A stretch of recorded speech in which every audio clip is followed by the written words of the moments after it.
In this tutorial, I'll show you how to update the time zone in Notion. By the end, you'll know how to make sure your dates, reminders, and calendar events display in the correct time zone. Start by opening Notion on your desktop or in your web browser. Click Settings in the bottom left corner of the sidebar, then open the Preferences section. Scroll to the Language and Region or Date and Time settings, depending on your version of Notion. Here you'll find your time zone options. If you want Notion to follow your current location automatically, enable Set Time Zone automatically.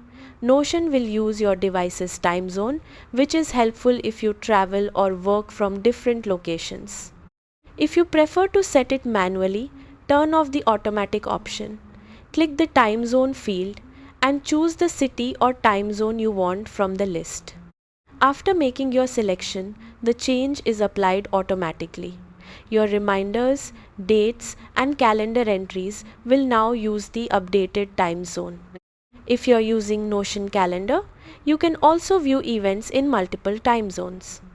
Open Notion Calendar, click your profile or settings, and add additional time zones if you work with people in different regions.